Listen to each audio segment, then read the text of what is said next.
Hello बच्चों, सबको मेरा नमस्कार। आज हम लोग पढ़ने जा रहे हैं very important topic that is Biot Savart law. Give the heading डालिए, Biot Savart law. So what is Biot Savart law? तो बच्चों, जैसे आपने इलेक्ट्रोस्टैटिक्स में पढ़ा था Coulomb's law, Coulomb's law, Coulomb's law, ठीक इसी तरह से क्या था Coulomb's law? F equals to k Q1 Q2 by are square, that is Coulomb's law. ठीक इसी तरह से मैग्नेटोस्टैटिक्स में मैग्नेटिक फील्ड निकालने के लिए बायट सवार्ट लॉ का इस्तेमाल किया जाता है। तो आप लिखेंगे it is analogous to, it is analogous to Coulomb's law, to Coulomb's law in electrostatics. चलिए, इसका दूसरा नाम कहते हैं लैप्लास लॉ। इसको लैप्लास लॉ भी कहते हैं, लैप्लास लॉ। क्लियर? अब बच्चों, जैसे कि इलेक्ट्रिक फील्ड का सोर्स क्या है? चार्ज। इलेक्ट्रिक फील्ड का सोर्स क्या होता है? चार्ज। मैग्नेटिक फील्ड का जो सोर्स होता है, तो या तो मेरे पास जैसे ये मैग्नेट है, ये पोल स्ट्रेंथ है M1 M2, या तो मेरे पास सिंगल पोल मिले तब हम इसको मैग्नेटिक फील्ड का सोर्स मान सकते हैं, लेकिन सिंगल पोल हमको मिलता नहीं है, तो दैट इज़ दूसरा मेरे पास तरीका है। जैसे कोई वायर है, इससे जब हम करंट पास करते हैं, राइट, और जब इसका एक छोटा सा पोर्शन ले लेते हैं ना, इस element, very small element of this current carrying wire, I पास हो रहा है, इस एलिमेंट को DL मान लेते हैं। तो ये जो IDL है बच्चों, इसको कहते हैं करंट एलिमेंट। क्या कहते हैं? Current element. तो करंट एलिमेंट के द्वारा यहाँ पे मैग्नेटिक फील्ड डेवलप होता है। जैसे किसी वायर से करंट पास हो रहा है तो वायर के चारों तरफ मैग्नेटिक फील्ड होता है। तो हम क्या कहते हैं? दैट इज़ एक वायर को छोटे छोटे हिस्सों में काट लेते हैं, और जो छोटा सा एक हिस्सा होता है जिससे करंट पास हो रहा है, IDL कहते हैं, और उसको करंट एलिमेंट कहते हैं। तो हम कहते हैं current element is the main source of magnetic field. Clear? तो नोट कर लेंगे इसको। तो बायट सवार्ट लॉ में बच्चों क्या है? You have to imagine a wire. एक वायर इमेजिन करिए, कोई भी आर्बिट्रेरी वायर, इससे करंट I पास हो रही है, राइट, और हमको यहाँ पे मैग्नेटिक फील्ड निकालना है, इस पॉइंट P पे मैग्नेटिक फील्ड निकालना है। तो हम क्या करेंगे? एक करंट एलिमेंट इमेजिन करेंगे। मान लेते हैं ये मैंने करंट एलिमेंट इमेजिन कर लिया, IDL। क्लियर? तो IDL से इसकी दूरी को हम R मान लेते हैं, R, राइट। तो बायट सवार्ट लॉ कहता है that is it states that the magnetic field, यहाँ पे जो मैग्नेटिक फील्ड होगा इसके द्वारा मान लेते हैं DB, ओके। तो ये कहता है कि जो मैग्नेटिक फील्ड होगा DB is directly proportional to your IDL। Clear? DB is directly proportional to sine theta, right. DB is inversely proportional to 1/r square. Clear? तो जो भी यहाँ पे मैग्नेटिक फील्ड होगा that is directly proportional to IDL, directly proportional to sine theta, right. What is theta? Theta is the angle between IDL and R। ये angle theta है, this angle is theta. Clear? तो इसके sine theta के directly proportional होगा, क्योंकि magnetic field along the line नहीं लगती है। That is the very important point कि ये this is a wire suppose, तो मैग्नेटिक फील्ड इसके लाइन में नहीं लगेगी। मैग्नेटिक फील्ड हमेशा इसके या तो परपेंडिकुलर लगेगी या तो ऑब्लिकली लगेगी। क्लियर? लेकिन इलेक्ट्रिक फील्ड क्या होती है? ये चार्ज है सपोज, तो इलेक्ट्रिक फील्ड जो है उसकी इसके लाइन में लगती है, it is act along the line, okay.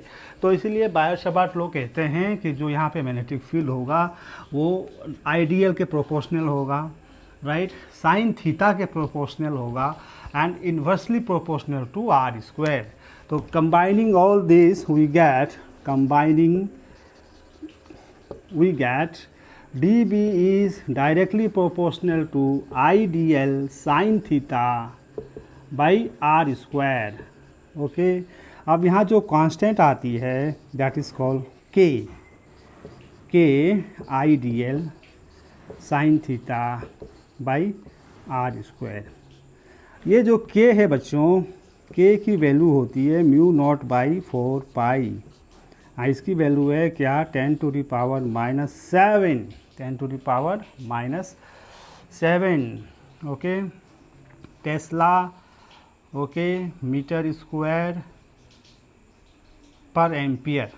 देखिए ये मीटर स्क्वायर है, ये भी मीटर, इसकी तो कोई यूनिट नहीं होती है, मीटर स्क्वायर ये मीटर, तो एक मीटर कैंसिल हो गया, तो पर टेस्ला मीटर एम्पियर, ये के है ना, दिस इज के, इसकी यूनिट निकालनी है, tesla metre square by ampere metre. Okay, तो मीटर मीटर कैंसिल हो गया, तो मीटर पर एम्पियर,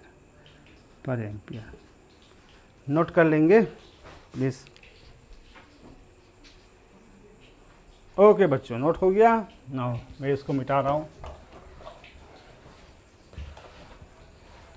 जो कांस्टेंट के है, के depends on nature of medium, किस मीडियम में हमने रखा है वायर को, नेचर ऑफ मीडियम ना, नेचर ऑफ मीडियम, किस नेचर में रखा है मीडियम का। अब इसको हम जब वेक्टर फॉर्म में लिखते हैं बच्चों, तो that is d B is equals to mu not by 4 pi. Okay, I क्या है, दैट इज स्केलर क्वांटिटी, तो डी एल क्रॉस आर ऐसा लिखते हैं, right, d l cross r इस तरह से लिखते हैं, ये भी वेक्टर है, ये भी वेक्टर है, बाई आर स्क्वायर। और इसको जब ठीक करेंगे तो mu not by 4 pi, it will be I dl cross vector r बाई आर क्यूब। ये इसका वेक्टर फॉर्म है।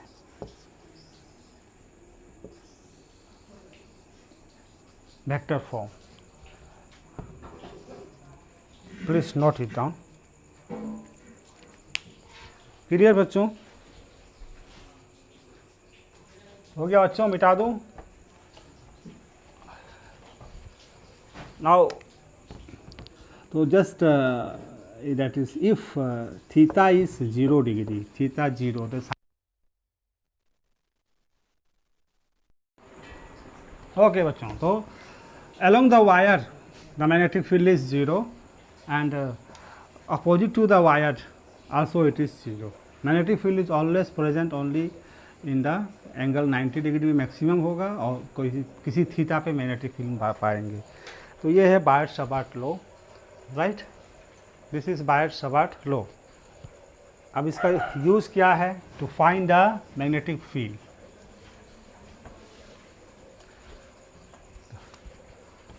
That is find magnetic field, find magnetic field due to current carrying circular wire, current carrying circular wire, okay बच्चों, मान लेते हैं ये circular wire है, दिस इज सर्कुलर वायर, ये सेंटर है, इसकी रेडियस मान लेते हैं आर है, right, current is there in the wire like this. Okay, you have to find magnetic field by this wire at the center। यहाँ पे कितना मैग्नेटिक फील्ड होगा, राइट। तो हम क्या करेंगे, एक करंट एलिमेंट कंसीडर करेंगे, this I have to consider current element I D L, okay. तो considering current element, considering current element I D L, ideal, what is the angle between the, ना बच्चों current element की जो direction होती है ना, that is it is tangent, current element की direction tangent to the wire, okay, and it is along the direction of current. तो what is the angle between ideal and R? It is 90 degree. Okay, current element. So using Biot Savart law, direct हम use करते हैं using Biot Savart law. तो D B यहाँ पे इसके द्वारा यहाँ पे जो मैग्नेटिक फील्ड होगी that is mu not by 4 pi I D L sine 90 by are square. Clear बच्चों? नाउ मिटा रहा हूँ मैं इसको. नाउ साइन 90 मीन्स 1 हो जाएगा. तो D B is equals to mu not by 4 pi I D L by are square. ये हो गई magnetic field at centre by I D L. अब बच्चों इसका डायरेक्शन हम बड़े आराम से निकालते हैं. डायरेक्शन निकालने के लिए हमारे पास राइट हैंड पाम रूल है, राइट. तो हम क्या करते हैं इसके डायरेक्शन में, करंट की डायरेक्शन में, राइट, करंट की डायरेक्शन में अपने फिंगर को घुमाते हैं ना. करंट मेरा एंटी क्लॉकवाइज है तो फिंगर को एंटी क्लॉकवाइज घुमाइए. ये जो अंगूठा दिखाएगा that is the direction of magnetic field. तो मैग्नेटिक फील्ड की डायरेक्शन क्या हो जाएगी? अवे फ्रॉम दी बोर्ड, हाँ, आउटवर्ड. यही अगर करंट मेरा क्लॉकवाइज होता तो अंदर जाता. क्लियर? तो इसके द्वारा जो मैग्नेटिक फील्ड यहाँ पे आएगी that is your outward. Outward है केवल इसके द्वारा. तो आउटवर्ड को हम कैसे लिखते हैं? मैं ऐसा लिख देता हूँ, आउटवर्ड. ओके. तो total magnetic field at the centre में टोटल मैग्नेटिक फील्ड क्या होगी? That is integration of D B. So we can write B is integration of D B. तो इंटीग्रेशन ऑफ डी बी मतलब that is mu not by 4 pi, right, I D L by are square. ये होगी. तो that we can take out. Mu not is constant, 4 pi is constant, I भी constant बाहर ले सकते हैं, R square भी constant. Integration of D L. तो बच्चों डी एल इंटीग्रेशन करेंगे तो आएगा 2 पाई आर. तो that is mu not I by 4 pi R square into 2 pi R. Okay. Now let's simplify it. इसको हम जब सिंप्लीफाई करेंगे तो विल गेट, तो total magnetic field B equals to 4 pi ना, 2 पाई से 2 गया, 2 बचा, 1 आर गया, तो हमको मिला mu not I by 2 R. Is not it 2 R. And वो भी डायरेक्शन कहाँ होगा इसका? आउटवर्ड. तो this is very important formula. That is magnetic field at the center of the coil due to current carrying coil mu naught I by 2R. Okay. तो यहाँ बच्चे अक्सर कंफ्यूज हो जाते हैं क्योंकि ये सर्कल समझ के वो क्या करते हैं, नीचे एक पाई लगा देते हैं. जब हम इस फार्मूले को यूज़ करते हैं तो ये कॉमन मिस्टेक हो जाती है. 2R की जगह क्या लगा देते हैं वो 2 पाई आर. सोचते हैं सर्कल है, लेकिन आपको याद रखना है ये पाई नहीं है, यहाँ only 2R. okay, it is 2 into R.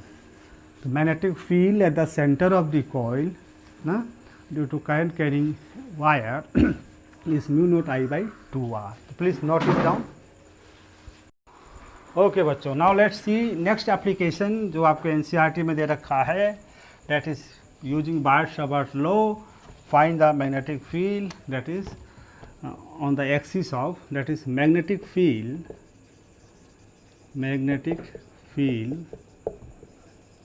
on the axis of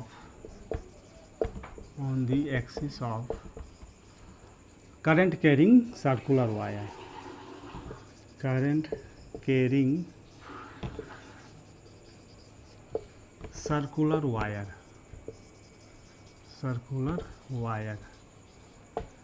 magnetic field on the axis of current carrying circular wire. तो एक वायर इमेजिन करिए, वर्टिकली वायर इमेजिन करिए ओके, तो suppose this is the current carrying circular wire, ये आपका current carrying circular wire है, current इसमें flow हो रहा है लाइक दिस आई, ये इसका एक्सिस सेंटर है, ये इसका एक्सिस है, मान लेते हैं ये पॉइंट P है, इस वायर की रेडियस A है। क्लियर, हमको यहाँ पे मैग्नेटिक फील्ड निकालना है, that is wire is not plane, wire is like this ना, वर्टिकल वायर है इस तरह से, अंडरस्टैंड ना, इसका करंट इसमें मैं ऐसा दौड़ा रहा हूँ एंटी क्लॉकवाइज, इसकी एक्सिस इसके सेंटर से जो लाइन पास होगी दैट इज़ द एक्सिस, ये वायर है, this is the wire, this is the wire, ये इमेजिन करिए ये वायर है ना, जिसके सेंटर से जो पास होगी एक्सिस है, यहाँ पे हमको मैग्नेटिक फील्ड निकालना है। तो मान लेते हैं ओके, रेडियस A हो गया वायर की, और यहाँ से इसके डिस्टेंस को x मान लेते हैं, ये हो गया x, और अब हमको क्या कहना पड़ेगा, that is we have to consider the current element, क्या करेंगे करंट एलिमेंट, तो करंट एलिमेंट हम यहाँ इमेजिन करेंगे, this is the current element IDL, current ऐसा फ्लो हो रहा है तो इसकी डायरेक्शन ऐसी होगी, राइट, ये आपका टेंजेंट, ओके, और यहाँ से हम इसको R, ये मेरा R होगा, this is the R, okay. ठीक इसी तरह से हम यहाँ भी एक करंट एलिमेंट इमेजिन कर लेंगे IDL, इसकी डायरेक्शन अलोंग द टेंजेंट होगी, और यहाँ से इसको कंसीडर करेंगे R, okay, consider R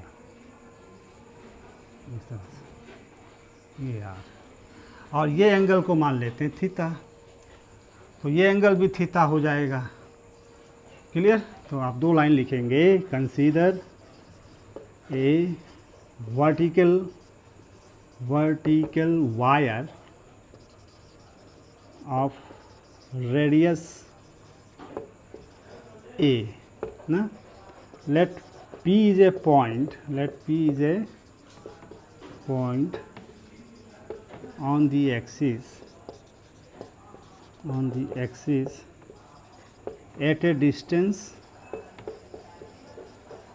x from O. Let IDL is the current element,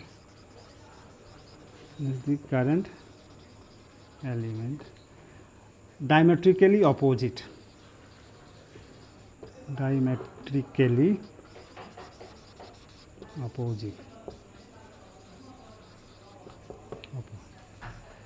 clear.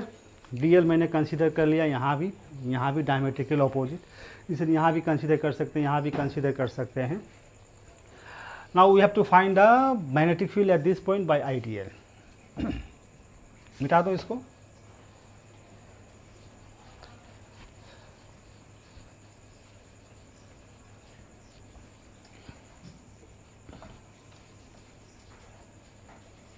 Okay.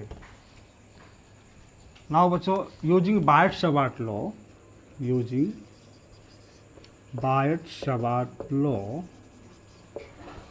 यहाँ पे जो मैग्नेटिक फील्ड होगा इसके द्वारा, राइट, तो अलोंग द लाइन तो होगा नहीं, इट इज़ परपेंडिकुलर टू, पहले बायट-शवार्ट लॉ फार्मूला क्या है, dB equals to mu not by 4 pi IDL sine theta by R square, ये फार्मूला है।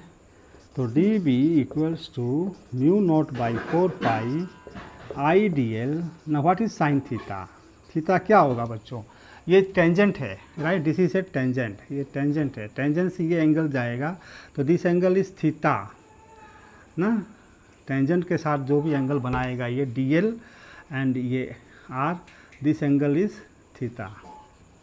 आप इमेजिन करिए ये टेंजेंट था, दिस इज़ द टेंजेंट, यहाँ से कोई भी एंगल आप बनाएंगे ना, ये टेंजेंट, यहाँ से कोई भी आप परपेंडिकुलर लाइन खींचेंगे तो ये आपका एंगल 90 बनाएगा, चाहे इसको कहीं भी घुमाइए it will be 90। Clear, tangent के साथ में ये लाइन है 90, इसको ऐसा भी करेंगे तो ये 90 ही रहेगा, राइट, इस तरह से इसको ये टेंजेंट है, राइट, ये टेंजेंट है, इसके साथ ये एंगल है ना, ये 90 ही रहेगा। तो टेंजेंट के साथ हमेशा 90 डिग्री ही बनता है। क्लियर, तो इसलिए साइन थीटा की वैल्यू हो जाएगी 90/r²। तो ये हो जाएगा dB equals to μ0/4 IDL/r²। Clear. और इसकी डायरेक्शन क्या होगी, perpendicular to both R and D। ये हो जाएगी direction of dB due to IDL at P it is perpendicular to both R and DL, दोनों के साथ परपेंडिकुलर रहेगी या इसके प्लेन के साथ परपेंडिकुलर रहेगी। क्लियर। ओके बच्चों, इसी तरह से यहाँ से जब देखेंगे तो यहाँ इसके द्वारा जो यहाँ पे मैग्नेटिक फील्ड आएगा वो इसके परपेंडिकुलर होगी, dB डैश मान लेते हैं, राइट। एंड यहाँ भी आपका डी टेंजेंट के साथ ये टेंजेंट है, इसके साथ ये जो एंगल बनाएगी that is second 90, it is 90। Okay, so मिटा दो इसको। तो मैग्नेटिक फील्ड, अब इसको हम क्या करेंगे, व्हाट वी डू, इसको हम रिजॉल्व कर लेंगे, इसको एक यहाँ परपेंडिकुलर बना देंगे, दिस इज परपेंडिकुलर बाइसेक्टर। अब ये एंगल थीटा है तो ये एंगल भी थीटा होगी, क्योंकि अगर हम परपेंडिकुलर बाइसेक्टर बनाते हैं, ये टोटल 90 है, दिस इज टोटल इज 90। तो एक परपेंडिकुलर एंगल बनाएंगे तो ये एंगल और ये एंगल सेम होगी, it is the property of A bisector ना। कोई 90 डिग्री को अगर हम इस बाइसेक्टर बनाते हैं तो ये दोनों एंगल सेम होती है। क्लियर। तो अब क्या करेंगे, इसको रिजॉल्व करेंगे। तो resolving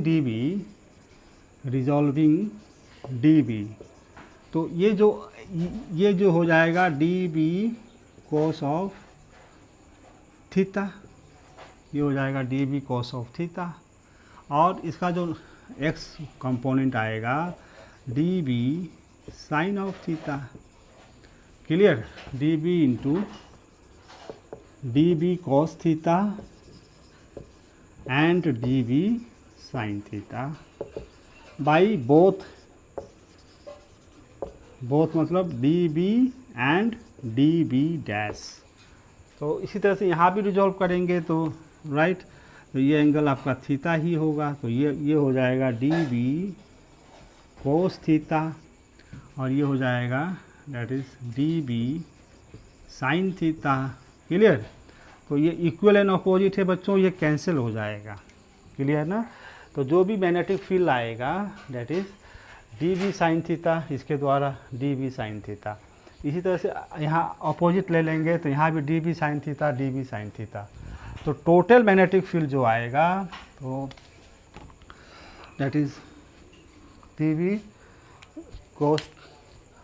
cos theta, dB cos theta will cancel each other।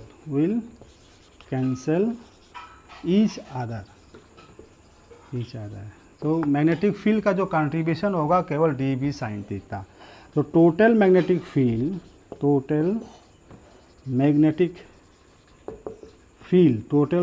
Field जो आएगा that is B equals to integration of dB sine theta. Clear. Now put the value put करते हैं, इसको मिटा देता हूँ मैं इसको।